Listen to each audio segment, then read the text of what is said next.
Welcome to Fearless with Jason Whitlock. I am Jason Whitlock, your host. My collar's wide open. Happy Friday. The weekend is here. I do want to start out with some bad news. It's not that bad, but it's bad news. The show will be dark on Monday and Tuesday this week. No show on Monday or Tuesday this week. We need to take a little break, collect ourselves. Nothing bad, but just people had some scheduling conflicts of some events they needed to attend. And I made the decision, you know what? We need a little long weekend. We need a little vacation. We've been going very hard 5 days a week since July. And sometimes you just need to, chill out, let people relax and get away for a weekend. And so we're going to do that. Apologize. It probably would be better if we were off on a Thursday and Friday, but instead we're going to be off on a Monday and Tuesday. So this is your last dose of Fearless for, 4 or 5 days. We'll miss you, but we'll be back stronger than ever on Wednesday. So just remember that, and I'll post a note over Twitter and everything. We're dark on Monday and Tuesday this week, or next week. The other thing I can tell you is that, we're going to end with a bang. Today's show is going to be a banger. We're going to address ESPN and ESPN fatigue and the battle going on between ESPN and YouTube TV. It's more important than perhaps what you think, and it's certainly important for us as sports fans. We're going to address that. Steve Kim will join me first. Then Jay Skapinac and Paul Burkhardt will join myself and Steve Kim as we try to end this week on a very, very strong note, addressing something that's central to all sports fans, our relationship with ESPN, our relationship with YouTube, and everything going on in that space. So a banger show for you today. First thing I need you to do if you're listening over Apple is hit that 5-star rating. It's important. It's how you can help support this show. The other thing you can do is support our sponsor for today, and particularly for those you married guys that want a little extra help in the bedroom. Maybe you're, have reached that age where you need a little extra help, or you want to impress your woman. Blue Chew. Blue Chew is the upgrade button for your sex life. Chewable tablets that deliver stronger, harder, longer-lasting erections without the hoops. You don't need waiting rooms. You don't need a pharmacy line. You don't need doctors. Just a quick online visit, and once approved, a licensed medical provider, Blue Chew sends the chews straight to your door, made to work, and your first month is free. BlueChew.com, simple as that. Guys, if you've been thinking about it, now is the time to try Blue Chew with your first month free. Great sex is just a few clicks away. Sign up at BlueChew.com. Blue Chew tablets are made right here in the United States of America and prepared and shipped directly to your door. This cuts out the middleman. This cuts out those awkward conversations with a doctor or a provider that you don't know. Make life easier by getting harder and discover your options at BlueChew.com. And we've got a special deal for our listeners. Try our first month of Blue Chew free when you use the promo code FEARLESS. Just pay $5 shipping. That's promo code FEARLESS. Visit BlueChew.com for more details and important safety information. We thank Blue Chew for allowing us to do what we're about to do, and that's give you a great show with a provocative take and a provocative conversation about the feud going on between ESPN and YouTube TV. So let me get us rolling. You've heard a lot about black fatigue. Well, there's a fatigue going on in the sports media space, and it's ESPN fatigue. ESPN and YouTube TV have been locked. I'm getting feedback in my ear. I'm hearing the show in my ear. YouTube TV has been locked in a feud with ESPN now that's kept ESPN off our airwaves for a little more than a week. Those of us that subscribe to YouTube TV, like myself, Monday Night Football was not available to us. Even though we may have an ESPN Plus subscription, some sort of ESPN subscription, I subscribe to YouTube. That's my primary platform for watching television. I couldn't watch Monday Night Football, and this has become very frustrating, but it's becoming a very humbling experience for ESPN.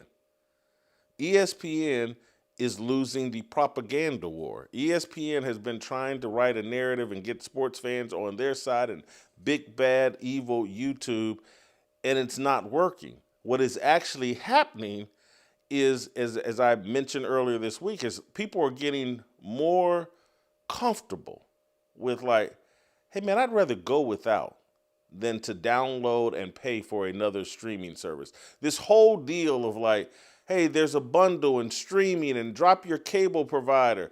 People are kind of over it because we have too many streaming services that we have memberships to, that we're paying subscription fees to, and we're kind of over it. But more than that, we're really over ESPN. There is real ESPN fatigue, and they're in a battle with YouTube that doesn't have YouTube fatigue. And this isn't saying that YouTube is perfect, because it is not. But most people like YouTube. And most people there are all the, not most, but most people that are into content creation respect, fear, and make money with YouTube. No one makes money with ESPN. No one has much reverence anymore for ESPN. So sports fans are siding with YouTube. And I'll tell you, it's very simple for us as sports fans. Hey, man, and look, maybe the other streaming services offer this as well. But those of us that have YouTube and are getting the experience, like, man, I get to put on Sundays, I got the NFL Sunday ticket. I got it through YouTube. I can put 4 games on at one time. Holy cow, this is amazing. I love YouTube TV. I've never been able to do this. I got 4 NFL games that I can put on one single screen. And then those of us that are content creators, whether we like YouTube or not, it is a source of revenue for all of us. And so ESPN wants to win a propaganda war with a YouTube deal. I think it's Steve, and some people got to mute their deal because I'm picking up what they're listening to. But YouTube is killing ESPN as a brand. ESPN is unlikable. ESPN is defined by the faces they've turned to lean into, particularly Stephen A. Smith, and that's why it's a $20 million mistake. Paying Stephen A. Smith $20 million a year to be the face of ESPN when he's unlikable, doesn't know much about sports, and plays the race card every time he wants to have traction over Twitter. And so you have people on Twitter and on these social media apps that are also have a financial connection to YouTube.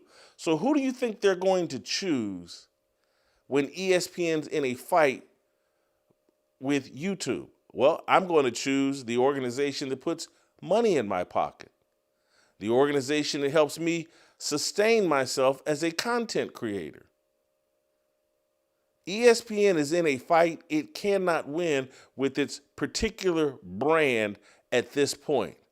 ESPN is getting humbled. And the only way, they have just one solution: surrender. And I'm sure there'll be some sort of way that they'll try to manage this while they surrender and acquiesce to YouTube's demands, while putting on the face and paying for media outlets and platforms to describe it as some kind of compromise, or ESPN actually won. But ESPN is not winning here because its brand has been destroyed over the last 20 years. This isn't a new deal where ESPN's brand is being destroyed. This has been going on for a long time, and I'm going to mention some sacred cows. But ESPN, let's start with, and I'm going to get myself in hot water here and get everyone mad. But this whole little remaking of Stuart Scott as a representation of the heyday of ESPN, it falls flat. It doesn't work. Stuart Scott was a polarizing figure at ESPN up until he got cancer and became a sympathetic figure. But many people did not like Stuart Scott in his heyday. He was polarizing. His whole hip-hop shtick, making himself bigger than the actual games. And that, if you go look at the source of ESPN's problems, it has been the talent making itself bigger than the actual games, bigger than the athletes, and it turned the talent from thinking about serving sports fans into, hey, what's in it for me? If I make it to ESPN, how can I make myself richer and richer and richer by promoting myself? I'm not delivering highlights in a fashion that speaks to all of the audience. I'm trying to build a niche within the ESPN deal that will serve me. And so the whole hip-hop presentation of sports that went over a lot of people's heads, or people didn't like it, didn't like the blending of hip-hop and sports, that's what Stuart Scott represented. And so that, and again, I get it that, you know, Stuart Scott, when you die tragically and you die young, you become a hero and all your sins get washed away and people's memory of you now. Because, again, I said this in like real time after he died. I watched Deadspin that spent years trying to destroy Stuart Scott. When he died, Deadspin tried to flip a coin and pretend like they were champions of Stuart Scott. But this process of undermining ESPN's brand while uplifting your own brand. Skip Bayless. And I've walked you guys through this, and I know I'm a LeBron James critic, but I have to defend LeBron James in this aspect. What Skip Bayless did, starting in around 2005, 2006, I've walked you guys through the story. When Skip Bayless made the decision that he was going to build himself up by being LeBron James's biggest critic and unfairly targeting and constantly criticizing LeBron James, that they turned, in my view, LeBron James into a negative character in sports. When LeBron James entered the NBA as someone who played with a tremendous amount of joy, who celebrated with his teammates with little dance routines. And LeBron was just a big, happy kid playing basketball. And then Skip Bayless, trying to build up First Take, trying to build up Skip Bayless's brand, diminishing one of the biggest stars to enter sports in decades, to uplift Skip Bayless and to uplift First Take. He started pounding on LeBron James, and in my view, turned LeBron James into the villainous character that he's been, in my view, the past 10 to 15 years. Skip Bayless did that, and he did it for money, and he drug ESPN in a negative direction. They're not there to celebrate sports. They're not there to have fun with sports. They're there, what's in it for me? Hey, I can get rich off this. I can get overpaid millions of dollars to come on TV and troll LeBron James. And that everybody sat and watched Skip Bayless make this money and become this force. And ESPN started pretending that what Skip Bayless and Stephen A. Smith were doing on First Take was bigger, better, and more important than what Michael Wilbon and Tony Kornheiser were doing on Pardon the Interruption. Pardon the Interruption had 3 times the viewers, far better show, 2 highly respected traditional journalists in Tony Kornheiser and Mike Wilbon. They represented the best and the most authentic version of sports talk at that time. And ESPN chose Stephen A. Smith and Skip Bayless and poured all of their energy, and they've done it for 15 to 20 straight years trying to make First Take the face of ESPN. They get the gift of Pardon the Interruption and Tony and Mike, but they want it to be Stephen A. Smith and Skip Bayless. And when Skip Bayless leaves, Stephen A. Smith then begins his attempt to become the richest and most famous personality at ESPN. And he does it by building up himself, not building up the athletes and the sports, not commentating on the athletes and sports in a mature, sophisticated, appropriate way. He leans into race baiting. He leans into racial idolatry. He leans into being the opposite, the Malcolm X to Skip Bayless's, and I don't mean this unfairly because I don't think Skip Bayless is racist, but it's the shtick they played. It was a racial shtick that Stephen A. was pro-black and Skip Bayless was pro-white. They leaned into racial division. And if you look at ESPN from this First Take Skip Bayless influence to Stuart Scott's influence with, again, his soft selling of racial idolatry. I'm doing Sports Center for black sports fans. I'm here to represent black people, not sports fans. And it just, ESPN leaned into racial division as a way to build up your career and get paid and have the most successful or popular or supported. What would ESPN support the most? Racial division. People have ESPN fatigue. And that's why YouTube is in the process of knocking out ESPN and making people start. And this, you look at Awful Announcing is writing pieces going after ESPN.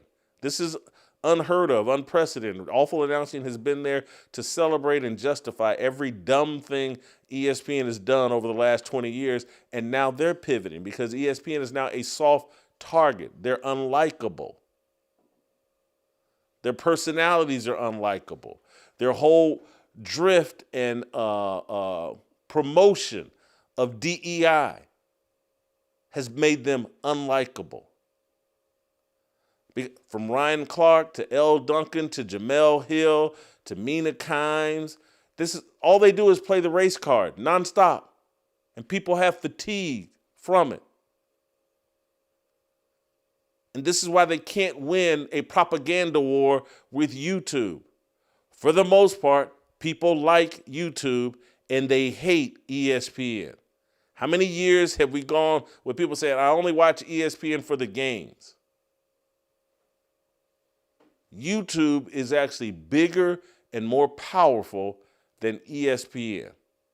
I can't believe I'm saying that, but it is what I firmly believe today. Maybe Steve or Paul or Scap will disagree with me, but I think YouTube is more powerful and more important than ESPN. And that's why a Pat McAfee is comfortable criticizing, like, hey, man, I'm not going to sit out here and try to negotiate with YouTube and use the credibility I've built up to negotiate on behalf of ESPN against YouTube.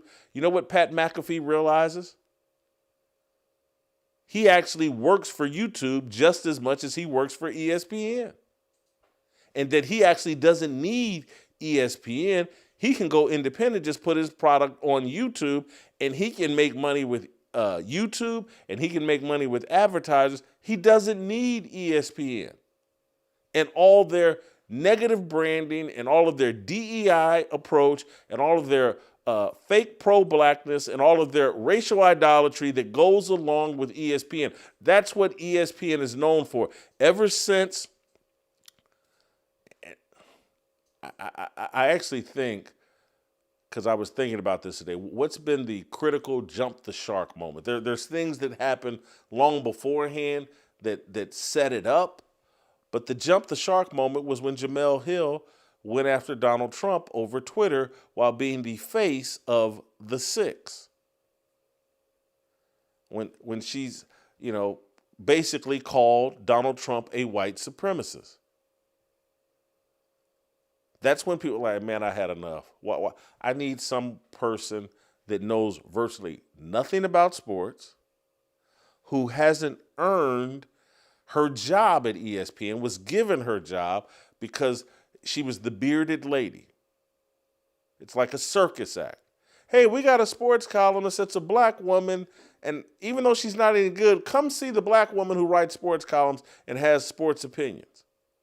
Had accomplished virtually nothing when she got that promotion to ESPN. Had a cup of coffee at the Orlando Sentinel, cup of coffee at the Detroit Free Press, hadn't done anything big in sports journalism, and literally to this day, she has nothing in sports journalism she can hang her hat on. Remember when I wrote this piece? Everybody remembers this piece. Remember the impact it had? She had none of that. She was given the job out of their DEI program initiative. We're just going to diversify everything and put black women everywhere and put women everywhere. And they eliminated merit at ESPN. And they dumbed down the conversation so that people like Stephen A. Smith that know next to nothing about sports. People like Jemele Hill doesn't really know sports. Mina Kimes, let's run her out there as some football expert beside actual football players. Let's take a radio jock in Atlanta, Elle Duncan, and she's a sports expert. Let's make her one of our lead anchors. None of these people earned any of it. And now let's overdose on jocks talking about sports. It's fine to have them as analysts, but now they've overdosed on jocks, and they've eliminated all journalism. They've eliminated any objective truth or even the pursuit of some sort of truth. And it's all just, how can I make money? How can I pander to Twitter? How can I pretend to be the most pro-black or the most liberal person on the planet?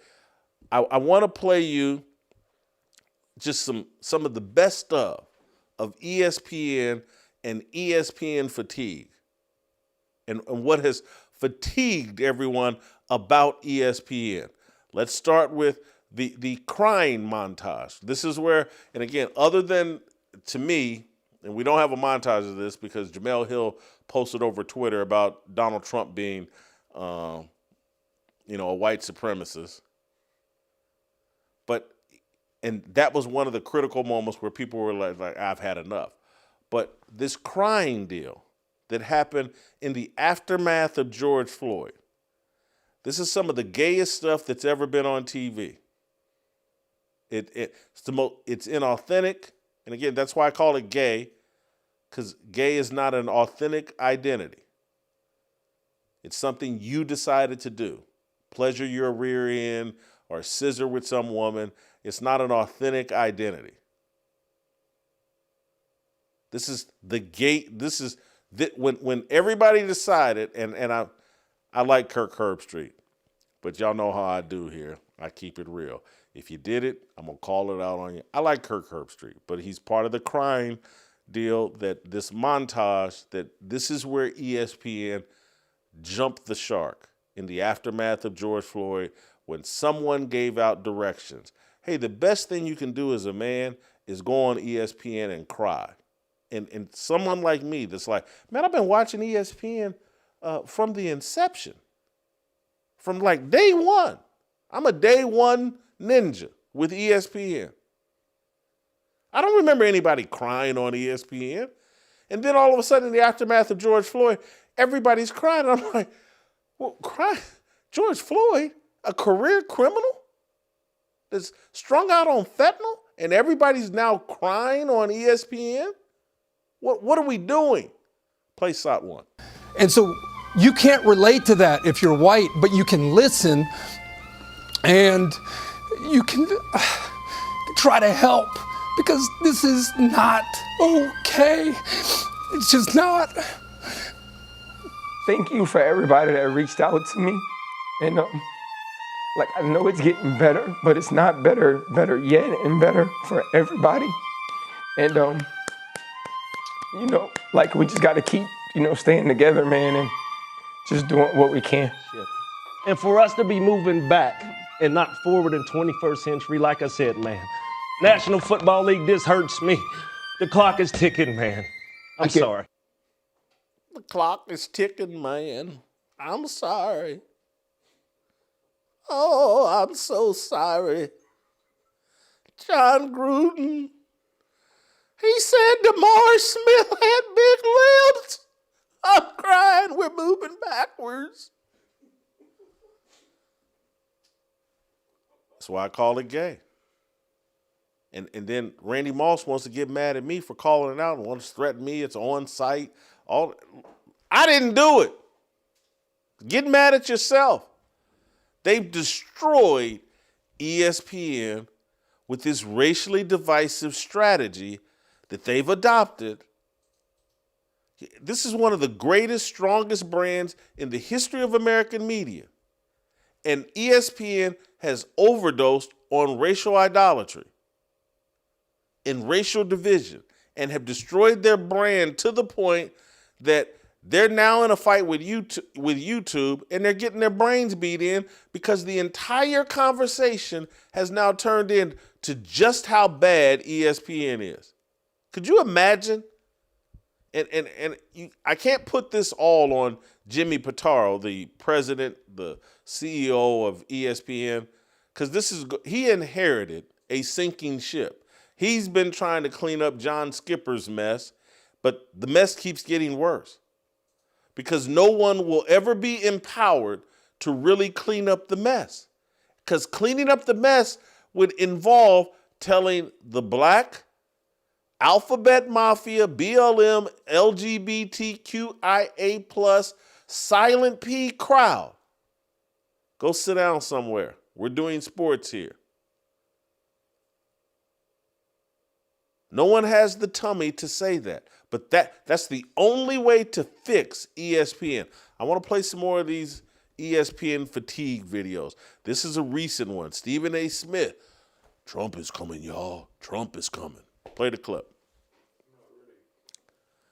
Trump is coming. He's coming. This ain't the platform for me to get into it the way I'm going to get into it, but I've been saying he's coming. He's coming because in his eyes, folks try to throw him in jail. In his eyes, he's innocent. They try to put me behind bars. I'm getting everybody. It's not a surprise. It's very disheartening. It's very concerning. We don't know where this is going to go, but this is just the tip of the iceberg. Everybody's been embracing themselves because he's coming. I know who's already there. An idiot who doesn't know anything about football or basketball, has lied about his athletic career, has lied about his entire background, has been groomed by leftists and carried by leftists into being the face of ESPN.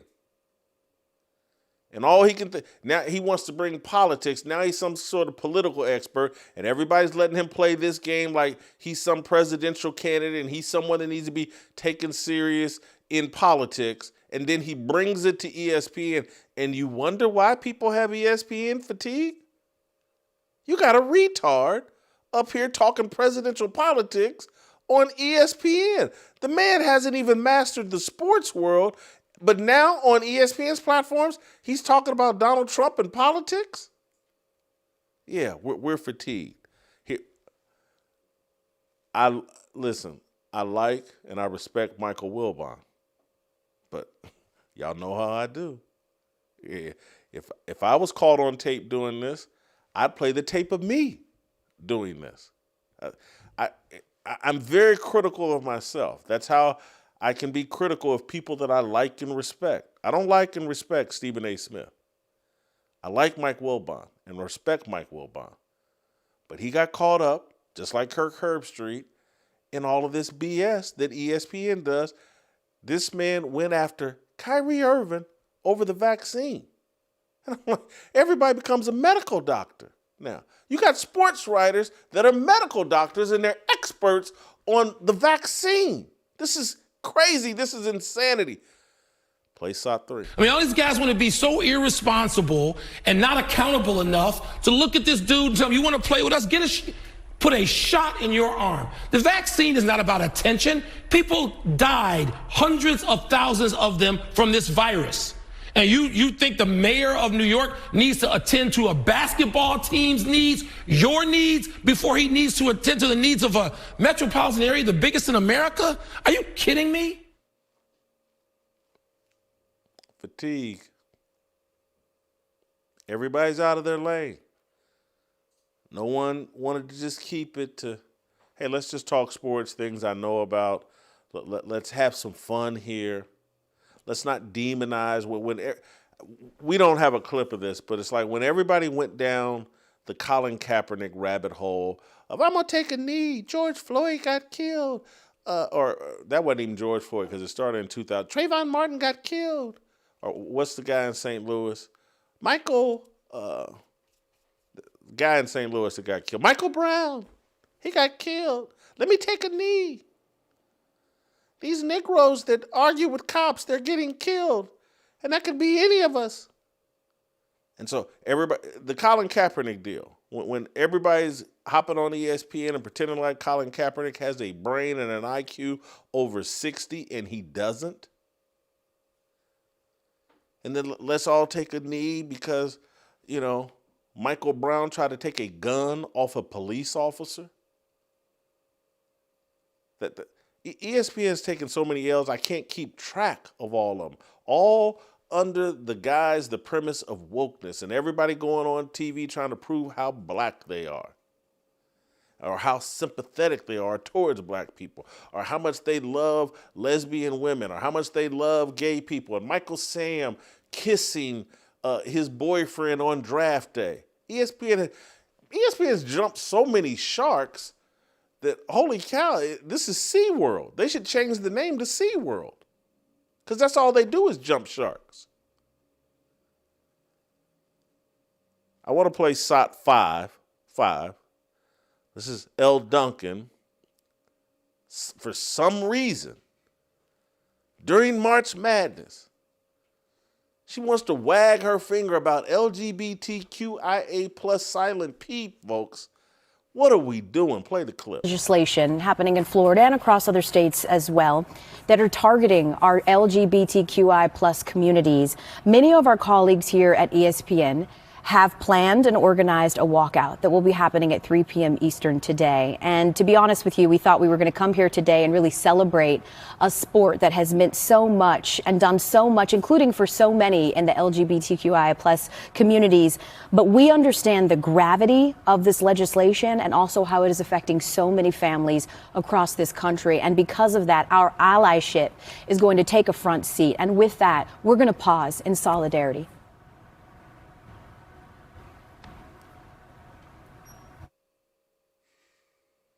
The NCAA tournament is about to tip off, and Elle Duncan wants to pause in solidarity to the LGBTQIA plus silent P group. This is on ESPN. And you wonder why people are fatigued? This is like a plumber. Hey, I hired you to fix my toilet. Why are you in here messing with my air conditioner? Go fix my toilet. I'll hire someone else to fix my air conditioner. Don't go near my refrigerator. Stay out of the shower. Do your job. ESPN they've tried to do everything. And to please everybody, to prove, we're so much better people than everyone else. We stand for all the right things. And they've made a complete fool and a mess of themselves. Everybody at ESPN, I'm talking about virtually everybody, should be fired. Everybody. If that's the only way to clean up this mess that they've got. And so I thank YouTube for getting in this long, drawn-out dispute so that everybody would stop what they're doing and talk about how much ESPN fatigue that they have. When Awful Announcing is writing stories about their fatigue, you know how bad it must be? Awful Announcing, the perception of ESPN is at an all-time low. These are guys that write whatever they're told or whatever they're paid to write. And someone clearly has told them, like Jimmy Pitaro, Bob Iger, these guys have been greenlit. They've made a mess here. Go ahead and write whatever story you want to write about them, or write some super negative story about how ESPN's at an altar. This has been so obvious for so long that, you know, why are you just now writing about it? But salute to you. Hats off for writing. And then we're going to get back to a couple more of these fatigue videos, but I just want to share Mark Shapiro, who now runs WME. He's one of these big power agents. He used to run or be second in command at ESPN. I think maybe it was under George Boldenheimer. But Shapiro is one of these guys that leaned into First Take and leaned into Stephen A. Smith. And he just from out of nowhere, because ESPN got into another bad deal with one of these gambling deals, Penn Entertainment. And that just blew up in their face, and ESPN Bet just blew up in their face, and now they're just going with DraftKings. But Shapiro, this shocked me, came out with a statement or said or told someone, I just hope, and he's talking about the whole gambling thing, I just hope that this means we will not have to endure sports betting conversation infiltrating, and he's talking about DraftKings coming to ESPN, infiltrating ESPN's program in the way it has, especially this football season. It's just bad programming. Of course, young sports fans are betting, but they are not tuning in from an appointment perspective to see nonstop conversation on every game with props and parlays and over-unders. It's just not the case. In fact, it's a total turnoff.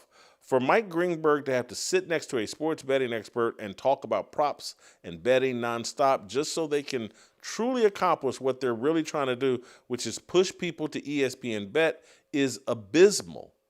I just hope this new DraftKings arrangement doesn't call for this to continue.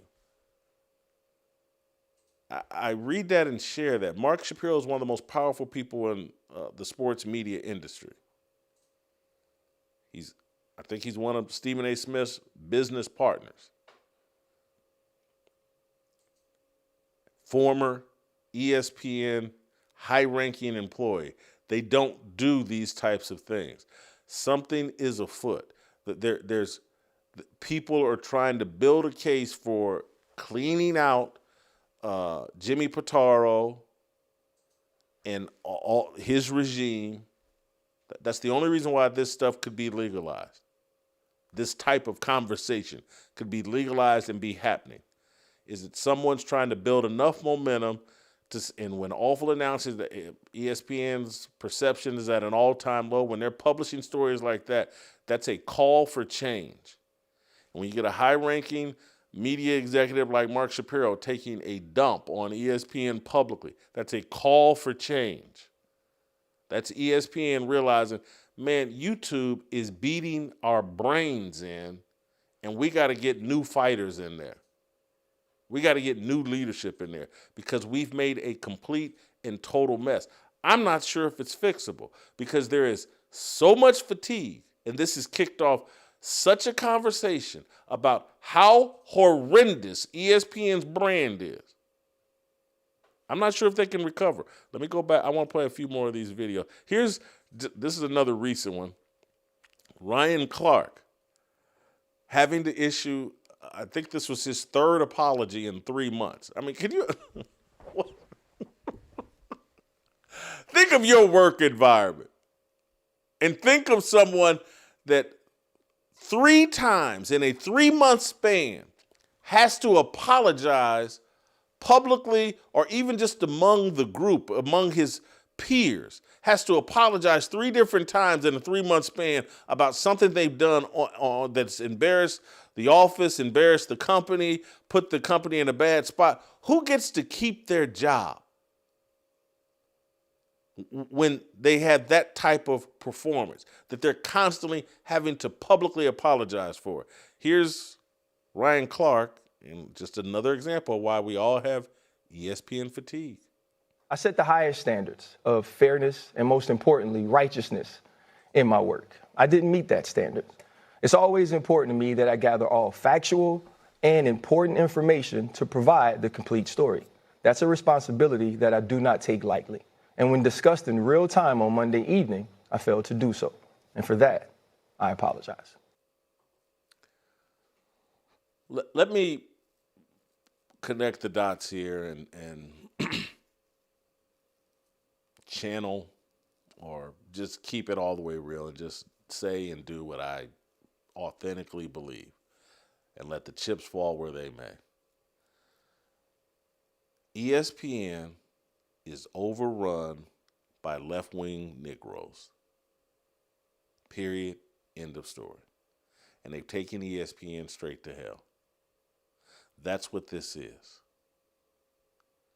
It's a group of left-wing Negroes and their co-conspirators or the people that have puppet strings on them.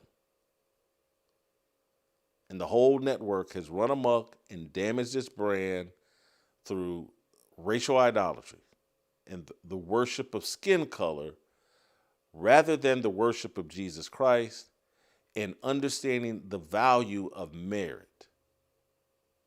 And so when you divide everyone up as they have, they've done the dividing. There have been people like myself and others who have been calling, hey man, let's don't judge each other by skin color. Let's judge people by the content of their character. These left-wing Negroes have overrun ESPN and have told no, we're judging people by skin color. So I'm holding them to their standard. This is what they wanted. They wanted to be judged by their political identity and their skin color, and I'm doing that. These left-wing Negroes have destroyed ESPN. They have co-conspirators called feminists. They've destroyed ESPN. And Bob Iger has allowed it, has promoted it, has endorsed it. And they're getting their brains beat in by YouTube, and now people are pointing out just how awful and just how much fatigue they have with the left wing and gay and LGBTQ friendly and feminist over at ESPN. Everybody's fatigued. The whining, the nagging, I'm a victim. Let's cry on air. That's not sports. There's no crying in baseball, football, basketball, any of it. There's no real crying in manliness. And I know you've been lied to. Oh, yeah, men got to get in touch with their feelings. No, we don't. Share your feelings with your wife, with your children, with your minister, with the people that go to church with you. Do it in private. I don't need all the public displays of your emotion. It's unmanly. It's not what we're supposed to do. Stiff upper lip. I've asked people constantly, or it's always what people used to respect the quiet, masculine type that kept his cards close to his vest, didn't let you know everything that he's thinking or feeling, because it's irrelevant. A man has a job to do. Be a provider, be a protector. I don't have time to spill out all of my emotions for everyone to see. It's weak. Let me share them with my God, my Creator, Jesus Christ. Let me share them with my wife and children, the people that love me and understand me the most. But I don't need to be on TV constantly talking about, well, is that disrespectful? you've disrespected the Dallas Cowboys, or Colin Kaepernick's been disrespected. Oh, what are we going to do about it? And I'm not crying if George Floyd wants to live his life as a career criminal and drug addict, and he dies over a drug overdose while a cop is trying to restrain him, I don't have tears for it. What I'll do is say, hey, the rest of you ninjas, don't use fentanyl. Don't go pass around counterfeit $20 bills. Get you a job. Pull your pants up. Take all them damn tattoos off your face and arms and neck. And become a respectable citizen. Present yourself as if you have some sort of respect for your creator. I'm going off on a rant. I'm going to play one more, ladies and Steve, and you guys, I'm coming to you. I'm sorry for, I got one more video I'm going to play. I can't decide. Well, I want to play the Stephen A. Smith, Rachel Richards one, or the Stephen A. Smith vaccine. And now I want to play the vaccine. No, you know what? I want to play them both. Play them both back to back, 8 and 9, and then we're done here. I'm saying, BYU, you did it by allowing this to happen and not addressing it expeditiously, not addressing it with the level of quickness and speed that you should have addressed it with. So now instead of looking at that fool, that racist bastard that was spewing that nonsense towards Miss Rachel Richardson, instead of looking at that person, now we're looking. It's triggered me. And this is why I have fatigue.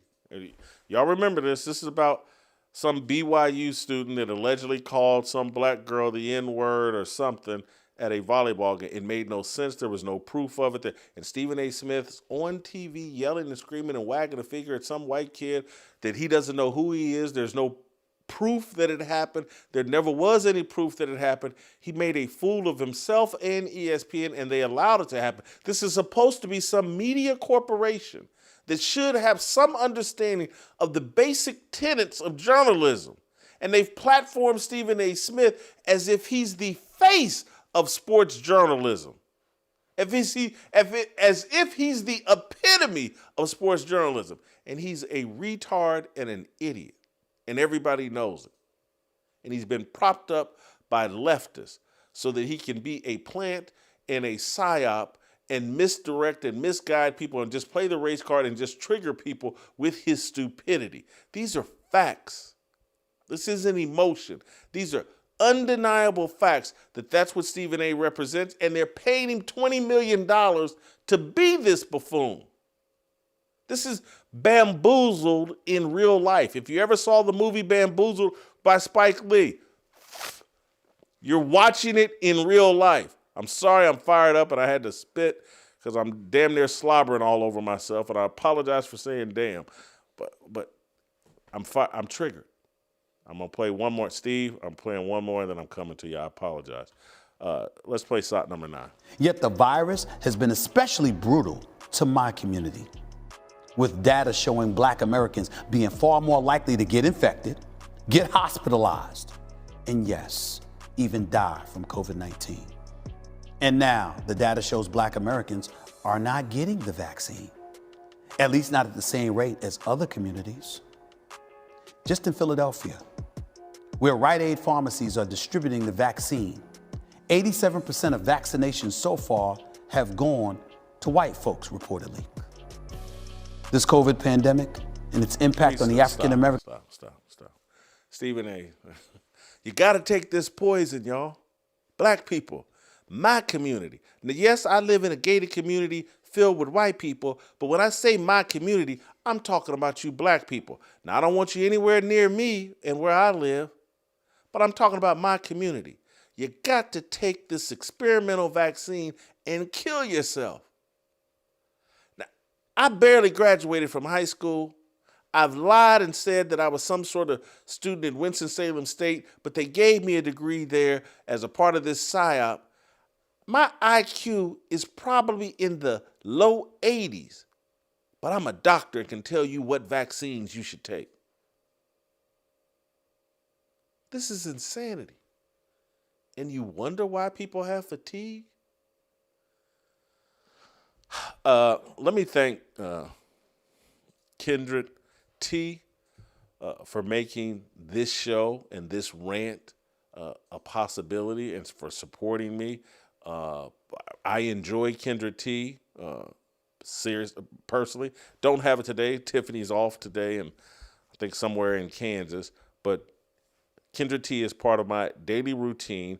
You need to know what's in your tea. The Chinese tea industry has flooded America with products contaminated by microplastics and heavy metals. They don't care about your health. They care about your wallet. Kindred Harvest is the American answer, third-party lab-tested, zero microplastics, zero heavy metals, blended and packed right here in the United States of America with 100% biodegradable, heat-sealed sackets. No glue, no ink, no compromises. Morning energy or evening herbal, it's clean tea for your entire family. Stop trusting China with your family's health. Choose American quality. Choose Kindred Harvest. Cultivating goodness daily. Go to kindredharvest.co. That's kindredharvest.co and use the promo code FEARLESS for 20% off. That's kindredharvest.co. Use promo code FEARLESS for 20% off. Steve Kim, I believe he's ready. Welcome to the show. Steve, I've ranted now for 54 minutes. Let me give you 3, 4, 5. Take as long as you want. Whatever you want to react to, whatever you want to get off your chest. Take your time while I catch my breath.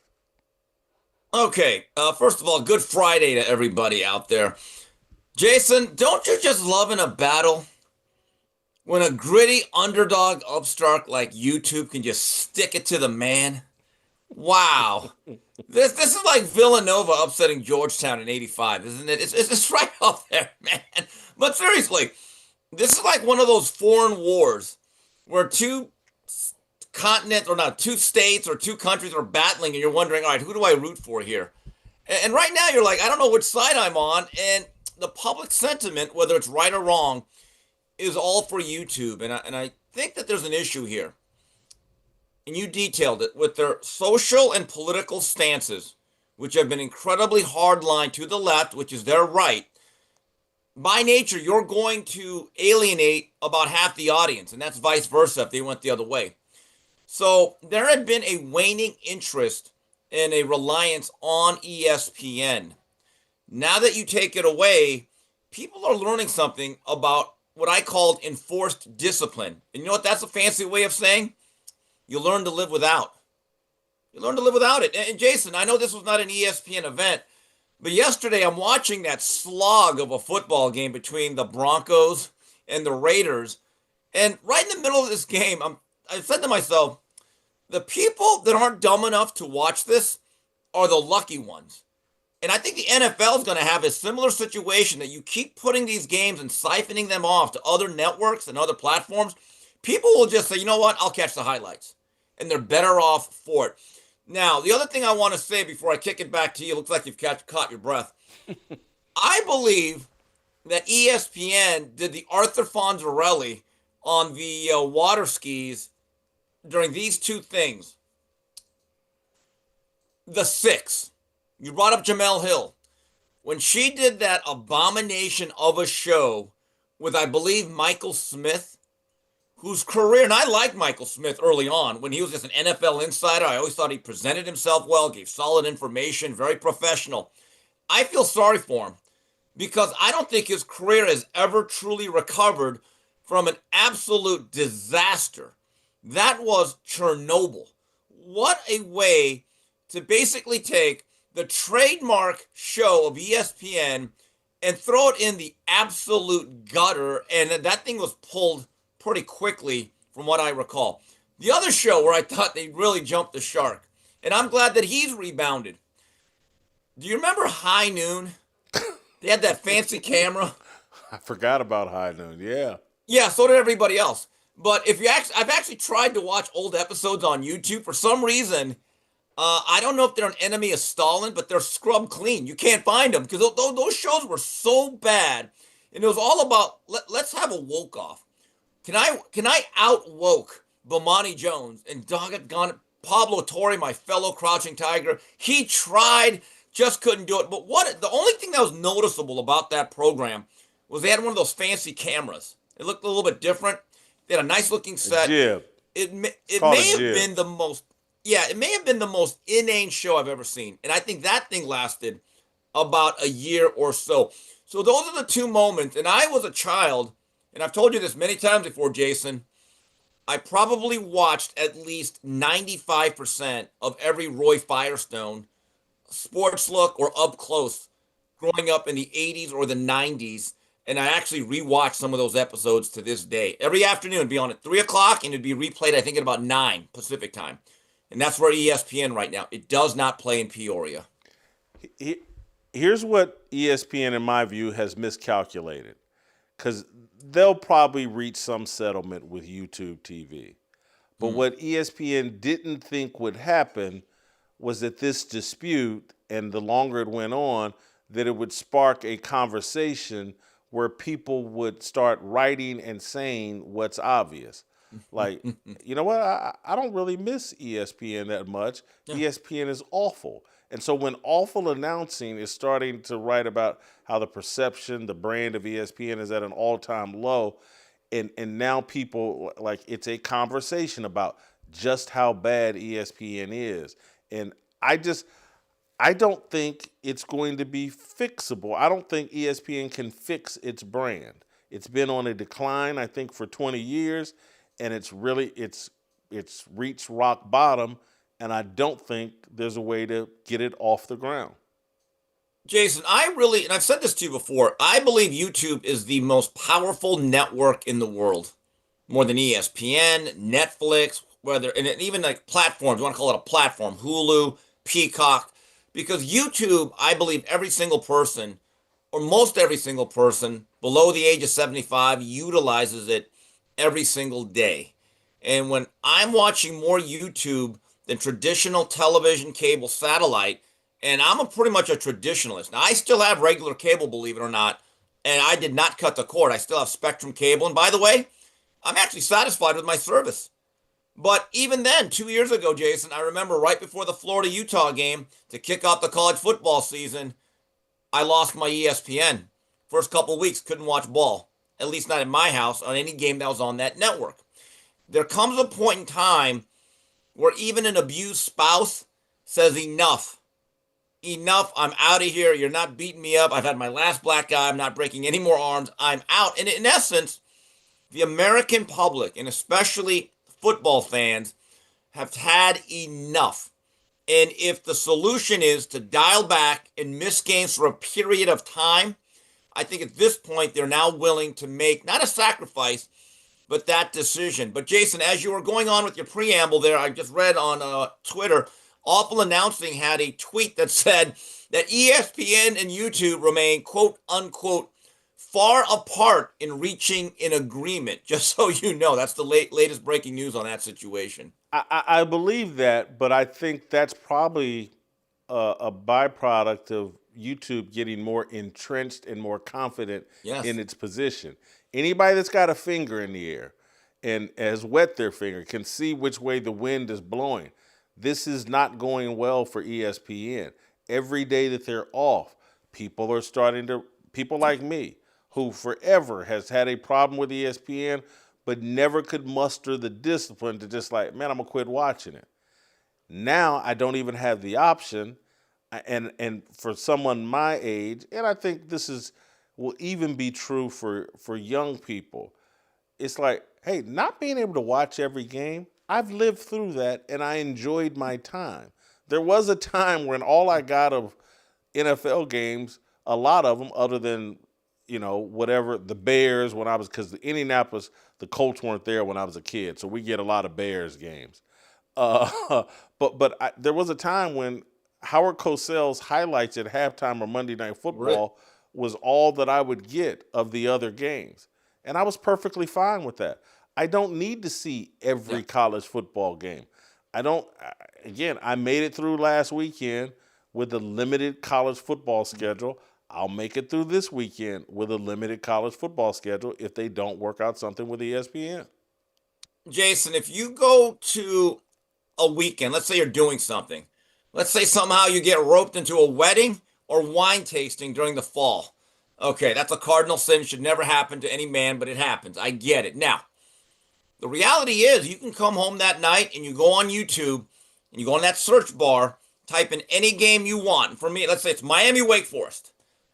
I could get 7 different versions of a condensed game or a highlight package, either from the ACC, the 2 universities' official account, or guys who are independent content creators. So let's say you did not watch the Broncos and Raiders last night. Number 1, lucky you. Number 2, though, about 20 minutes after the game, the NFL YouTube channel actually has about a 10 to 15 minute package giving you a condensed version of the game. And there are more and more stories or studies now that many younger sports fans, they're not actually watching full games, Jason. They're actually just watching clips on social media, and they're kind of getting what I would call the Cliff Note version of most of these games. And we certainly don't miss the studio shows. And I'm seriously, I have not. Stephen A. Smith provides us some content, things for us to react to, but sitting through those shows while everybody does their little hip, cool, inauthentic shtick and does, if you had to predict, Steve, how does this end and what are the ramifications? Because I find the Mark Shapiro taking a direct shot at ESPN, I find that fascinating, and it's an indication that someone, Pitaro or Bob Iger, someone's in a weakened state if Mark Shapiro is taking these type of pot shots. Well, here's what I find interesting about that whole thing. Not only are they taking pot shots, Pat McAfee is showing how important YouTube is and to have a foundation. And for him, it's not just a foundation. It's an incredibly strong safety net. I love the fact he's the one personality saying, hey guys at upper management, stop leveraging the fans. I actually feel bad for these on-air personalities doing these PSAs, almost lecturing people, hey, you got to pay our salaries. Come on, man, we need to sign up for that app. You know, I was doing some research on Walter Cronkite earlier this week. And I was just thinking about it just right now. I was like, could you imagine if CBS News had a new app and they wanted to kind of leverage people to get it? Could you imagine Cronkite basically going out there before a newscast and saying, you got to get this or you're not going to get me? And that's the way it is. But the thing is, if it was Walter Cronkite, who was known as the most trusted man in sport or news media, right? Uncle Walter. He was a beloved figure, so there would be some critics, there would be some critique and be like, But the reality is, Jason, and you've pointed this out, the ESPN personalities are so polarizing and downright unlikable. I think it actually spurs people to say, you know what? No, we're good. We'll not get that app just to spite you. Let's bring Skap and Paul into the conversation. I think they're here and available. Skap, I'm gonna start with you. I don't know if you're a YouTube person or not, but how important is ESPN to your following of the NBA?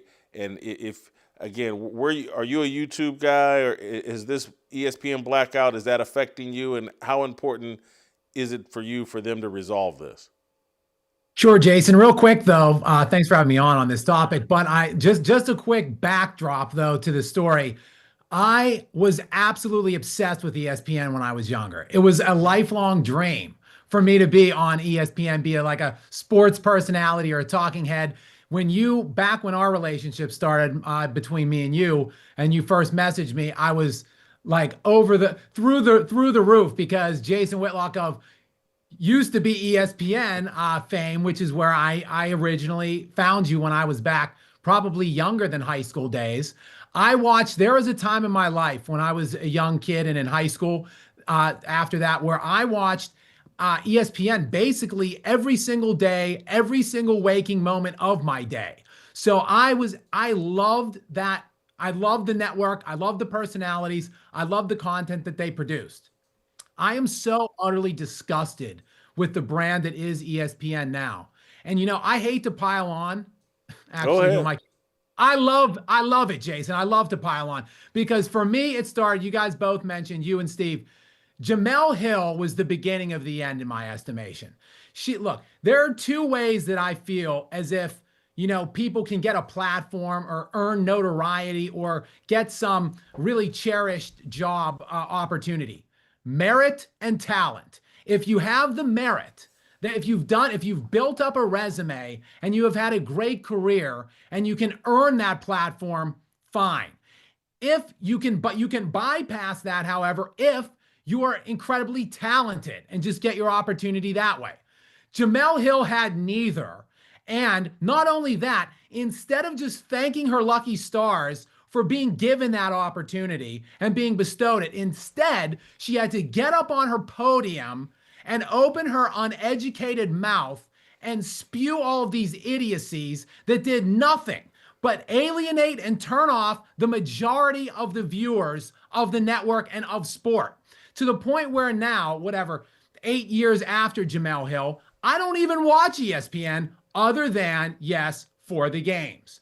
And I cut the cord, so to speak, about 5 to 6 years ago, and YouTube is my streamer of choice. So yes, it is affecting me now. I can't even watch the games through my carrier platform, and I'm just thoroughly disgusted with this little feud. And if I had to put a face to my ire, though, I side with the majority of the public, which is I'm on Team YouTube, and I just hate ESPN even more now for this. It's just unimaginable to me how they can be so horribly run.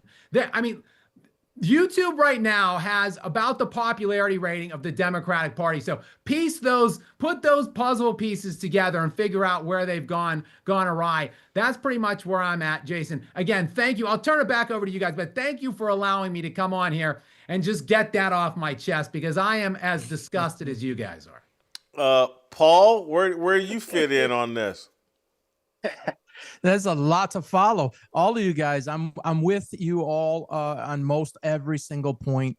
ESPN, same thing is Skap. I grew up loving the show, built a studio just like it. It was a dream for me, the whole nine. And I'd say you could pretty much tie it all together to the escalator coming down is where ESPN pivoted to go towards the woke side. I thought that they were vulnerable at that time, and they felt that that was the direction to go. They have not stopped.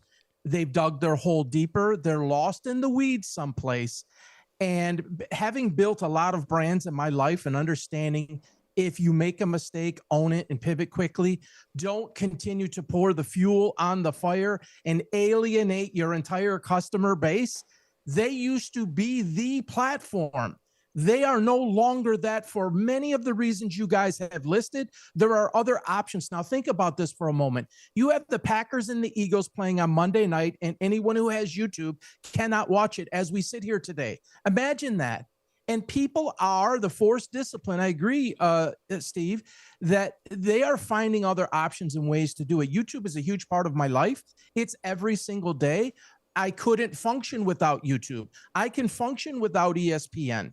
And here's one thing, guys, I don't think a lot of people are realizing, and I've been on this and been studying this now for probably about a year and a half.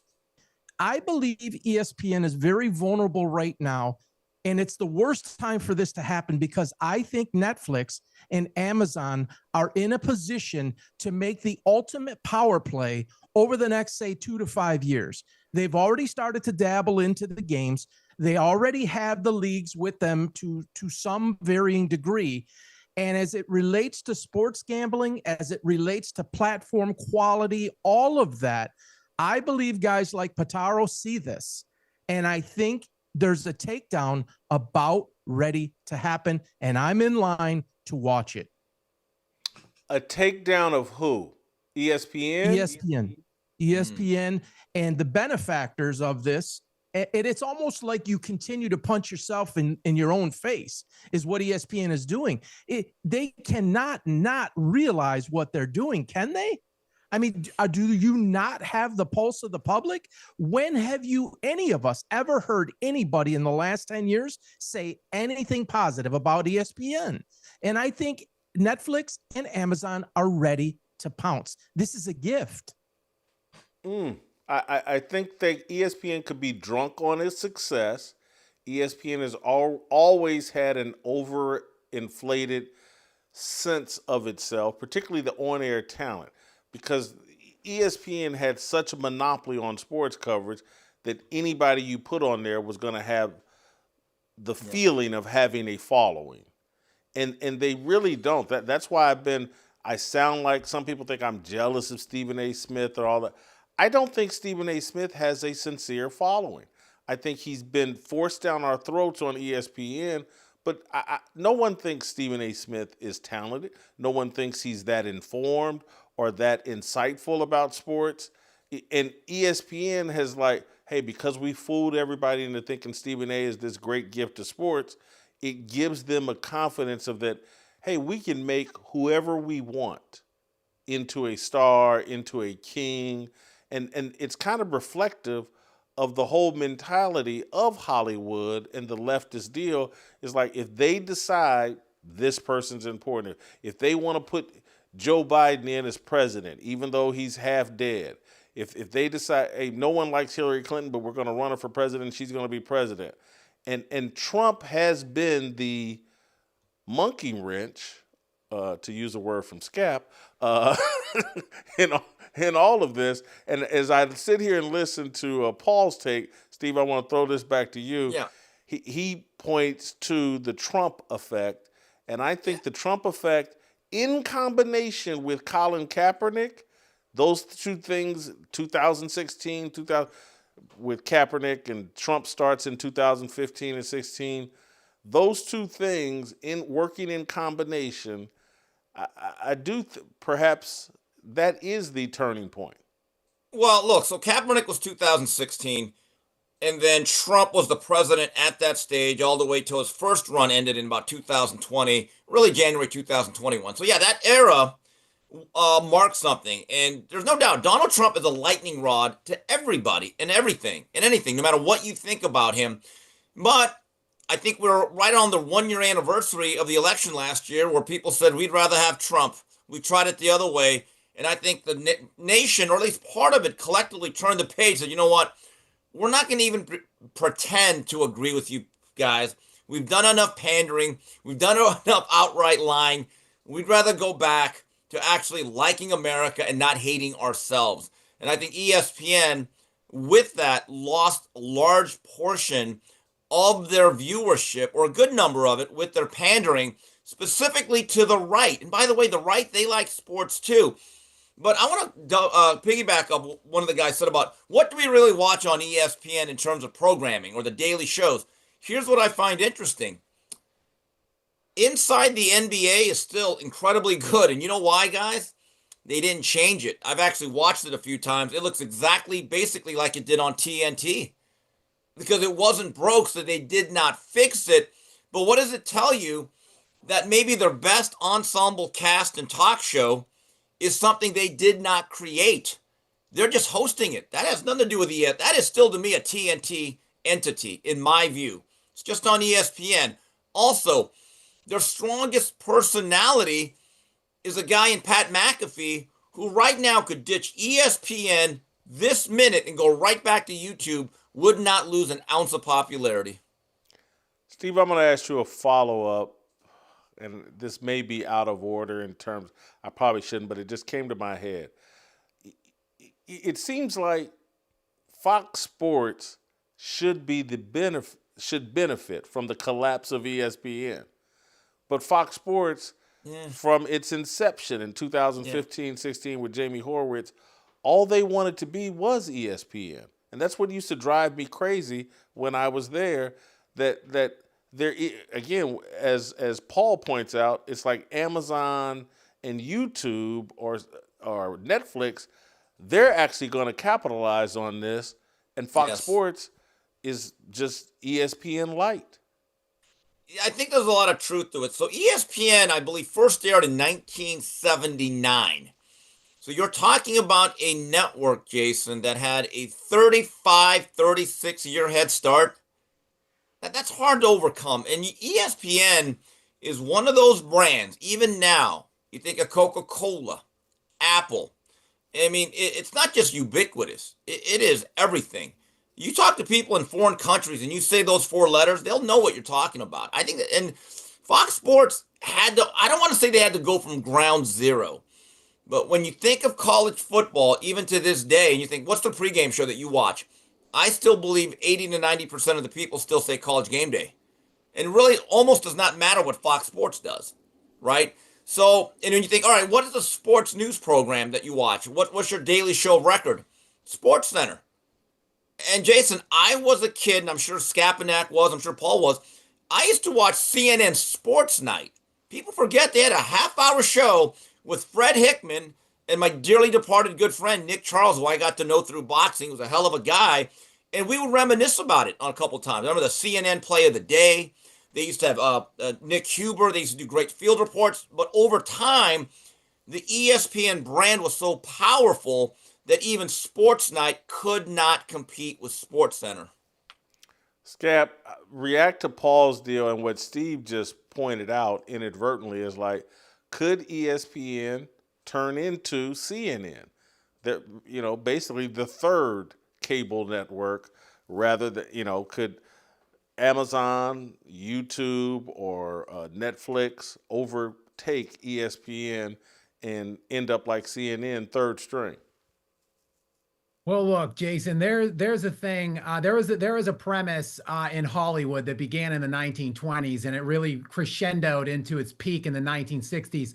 The star system, where, you know, movies and such were marketed by largely the powerhouse actors of the day. And I think that system still went largely through like the 80s, the 90s. Like Tom Cruise, essentially, to me, is like the last movie star. And there was kind of a sea change that happened with the explosion of these sci-fi movies and predominantly the Marvel brand, that the studios started taking over. And in their infinite arrogance, they just assumed that anything they produced would succeed. It didn't really matter who the people were. Like, they were interchangeable. We'll just throw anybody could be Captain America or Iron Man. Like just throw any guy in there and we'll succeed because we'll stamp Marvel Comics like right on the trailer somewhere, and boom. And of course they're right. Financially, they are still succeeding. But what happens is the product suffers. The movies get worse. And unfortunately, that's what's happening with ESPN in their infinite arrogance. Well, we can turn anybody into a star. They just have to be on ESPN and then they're a star, right? Sure, I guess they're still making the money, but the product is suffering. The people that are watching the product are unhappy. And unlike Paul, I am an eternal pessimist. And I, unfortunately, I just don't know. As long as the bottom line is checking out and the shareholders and such are happy with the influx of money, I don't see necessarily a big change. We talk about, at least for when you have me on, about the NBA product today and how poor it is. You know, how it's arguably the least popular time in that sport's history since dating all the way back to the 1970s. But the players, the owners, they're getting richer than ever because the money from these TV deals keeps streaming in. Like, what is the benefit for them to change anything? So while I would love this to signal the end of ESPN, I'm less optimistic that it actually will happen. If it does happen, though, we are in the perfect moment for it because of the streamers that are taking over. The whole landscape is changing. Obviously, I talked about Hollywood and the movie industry. That has changed. That has been impacted significantly from the rise of the streamers. So too possibly can sports be. Scap, I really love the points you're making. You're making me think broader and bigger, because what you've described about Hollywood is playing out in the sports world in terms of, I think of movies and they no longer in any way have to be attached to reality. And so, and I'm talking about movies that are supposed to be about real life. They don't reflect real life.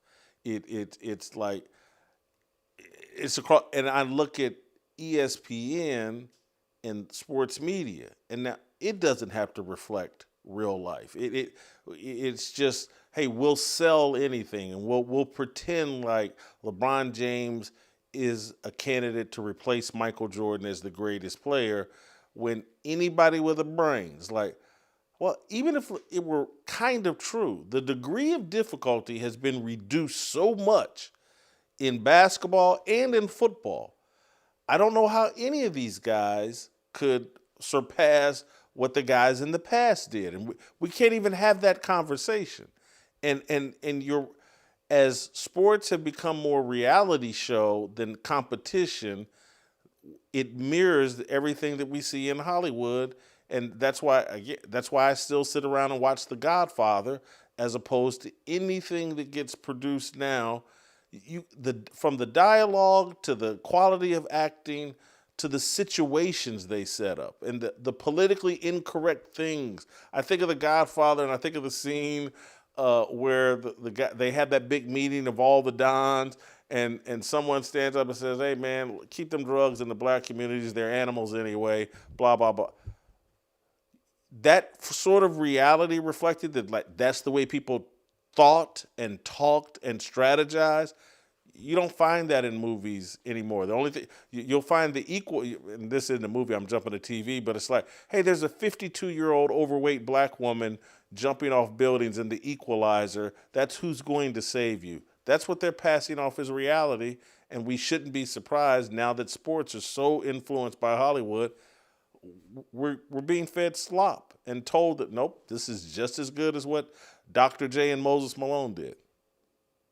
Everything is getting worse, Jason. And I am not sitting rocking on my porch swing like some curmudgeonly old guy spraying the neighbor kids with my hose, telling them to get off my lawn.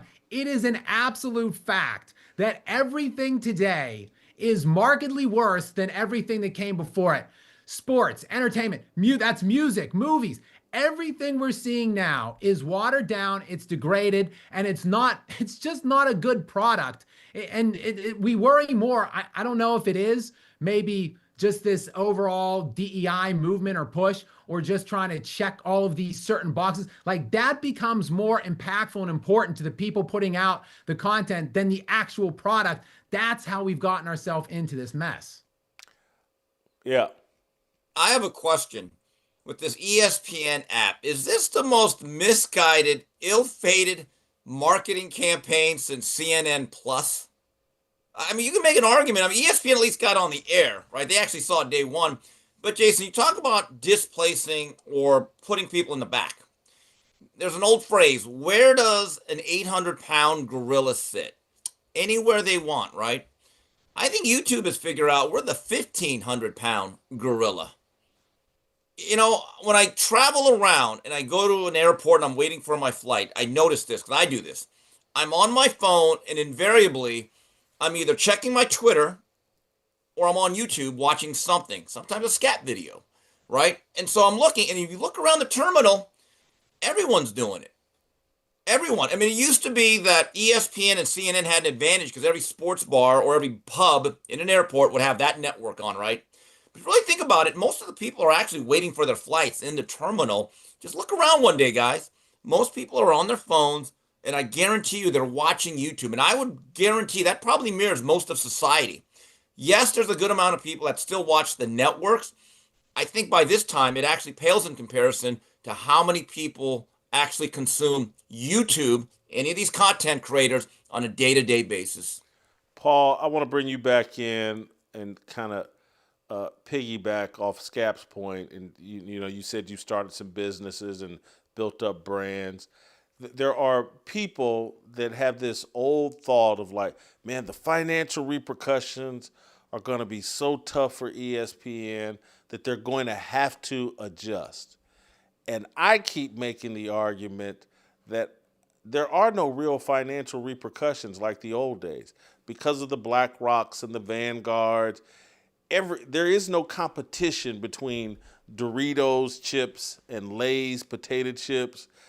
You know, everybody's all in it together, and we all make money together, and so much money has been printed that we can just continue to pay these players this amount of money. We can continue to value the franchise this amount of money because it's all kind of monopoly money. It's not real. And so there are no repercussions for bad decision making. And that's why things never change. Can you disabuse me of that narrative or thought? I think we've been conditioned to believe that. I think that that's a reality in our world. There's no question. But I can't think of too many brands. And you might think many people would argue that they've been around so long that they're too big to fail, that famous line. And I think you can make an argument for that, but I think you can make an argument that maybe no company ever of that 4-letter, 3-letter type of thing, Nike, you look at a Bud Light did insurmountable damage, but they recognized it and they pivoted to save it. I believe that ESPN can actually redefine the textbooks of exactly what not to do if you do not change and you do not recognize. This is going on for so long right now. And there are so many other options. And from TV or network to streaming and people like your show and so many others, people can tune out. 15, 20, 30 years ago, they were the big boy. They were the bully on the block. What I think is getting caught up in all of this, it's getting lost in the malaise, is sports is very much like a drug. And at the end of the day, people need, you want to get to the basics and to the fundamentals of life, and life can be difficult depending on how you live it.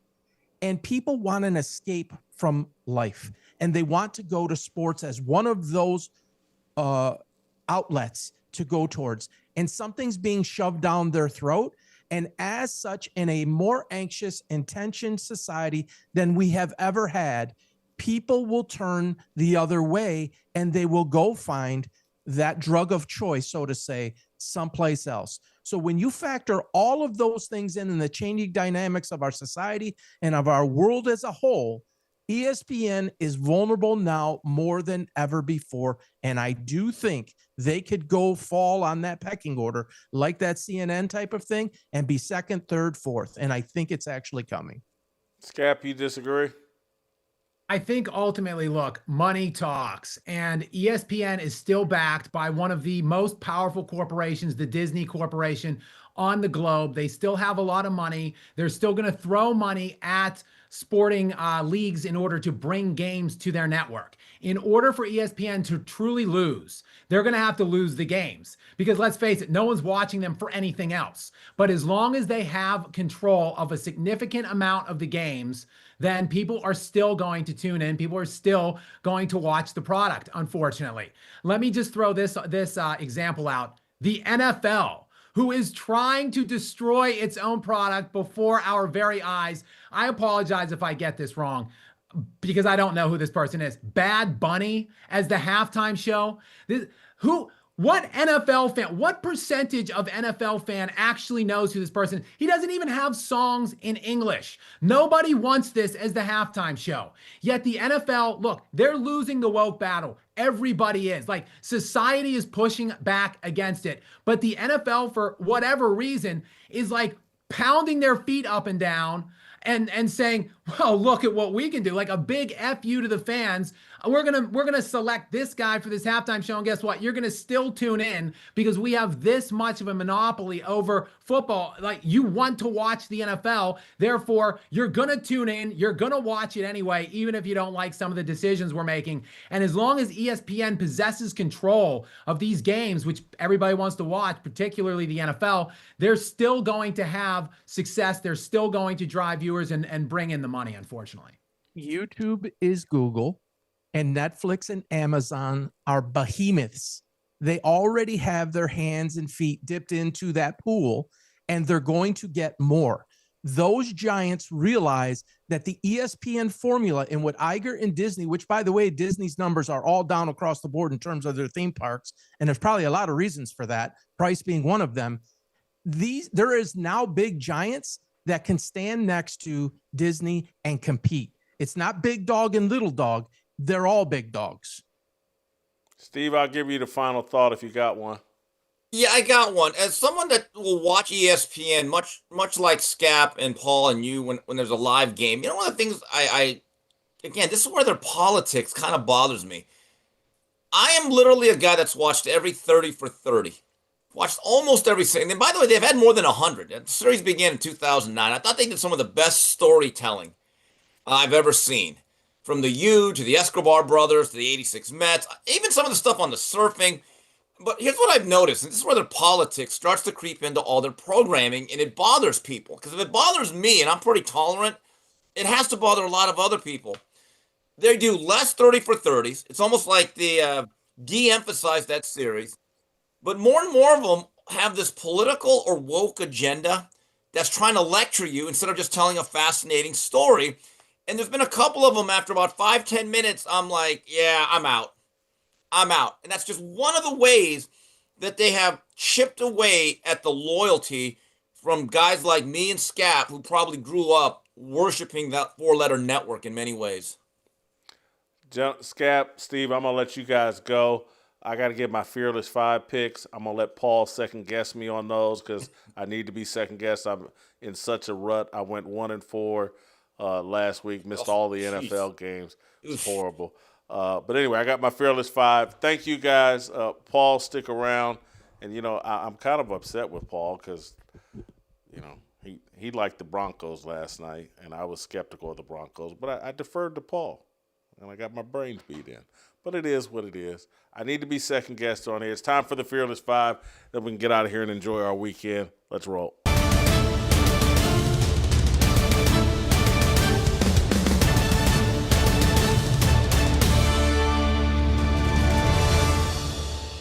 All right, let's get to it. The Indianapolis Colts, -6.5, hosting the Atlanta Falcons. Colts let me down last week against Pittsburgh, but I'm not giving up on the Colts. I think they're one of the best teams in football. I think the Falcons are trash. This is my number one play of the weekend. I love the Colts -6.5. Atlanta's offensive line has been decimated by injuries. The Colts added Sauce Gardner. Can't wait to unveil that. I think the Colts win by 17, 18 points here. Love the Colts coming off a week when they played poorly. Next. The Panthers. I love them -5.5 hosting the Saints. I'm big on favorites this weekend like I was last weekend. Last weekend it bit me in the rear end. This weekend it's not. The Panthers at home. They're a different team with Bryce Young at quarterback. I think they've won 4 straight of his starts. They're certainly going to win here. The Saints are terrible. Panthers will score 24 points.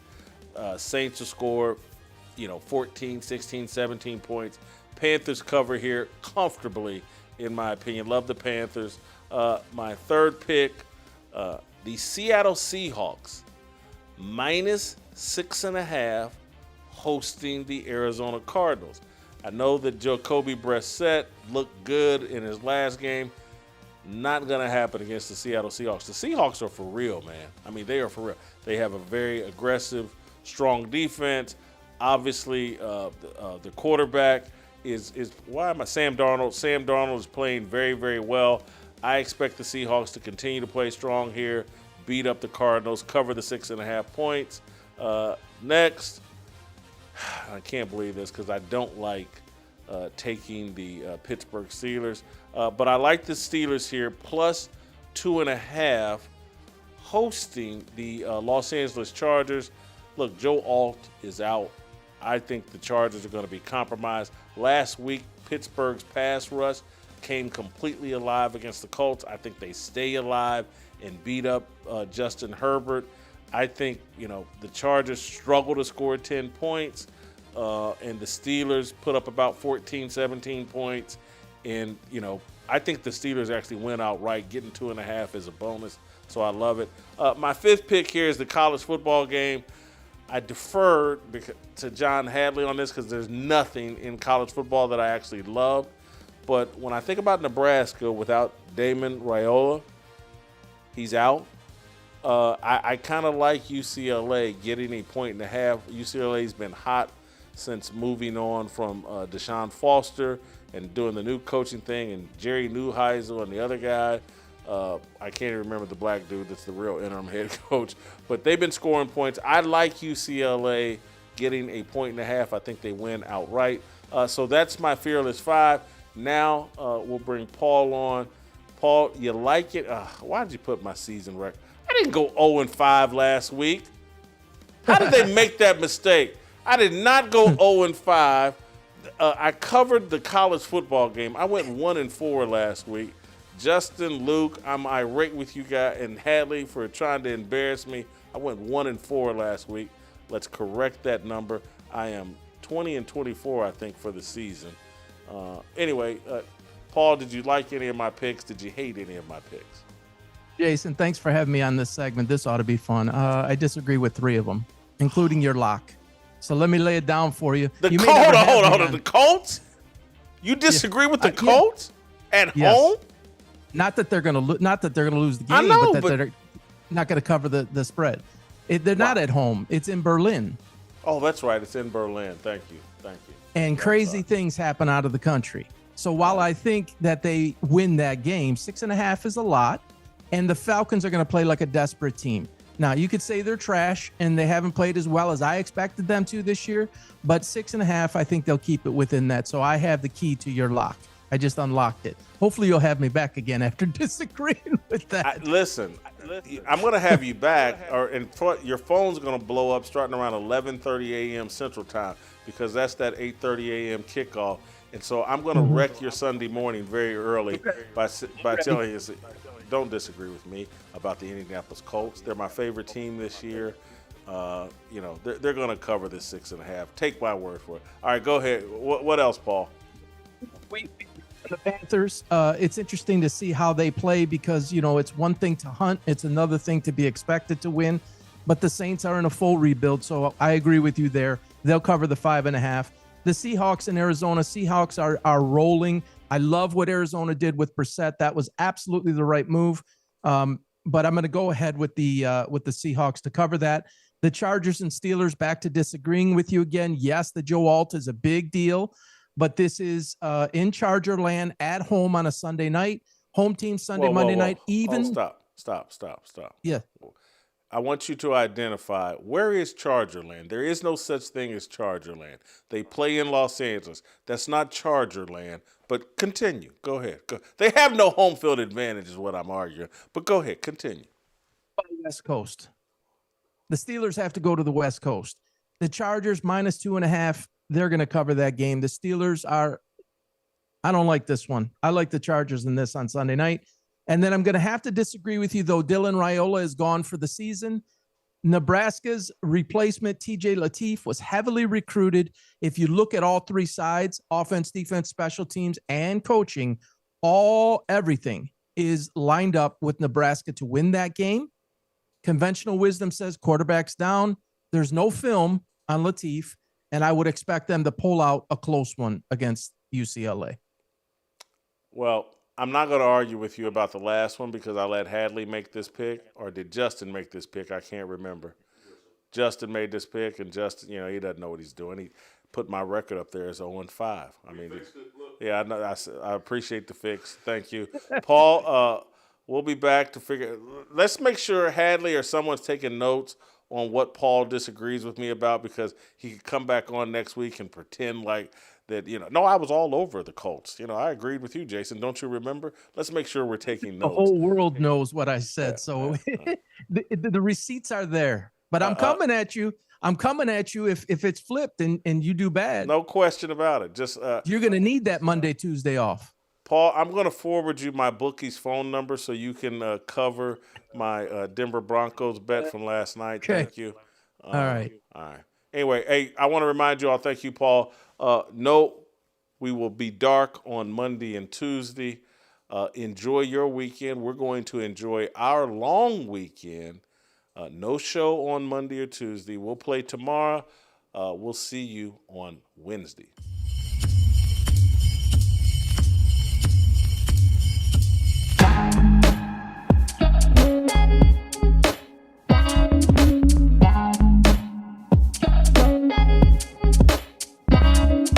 Waiting for the countdown, coming off the breakdown, standing in line for freedom. Looking for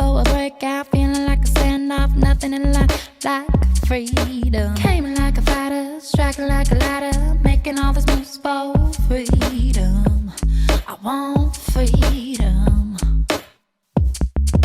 No negotiation, my sister, no relation. We all just wanna have freedom. Sitting on a corner, never been alone. I'm breaking my back for freedom. Blessed, we are living, get back, we are.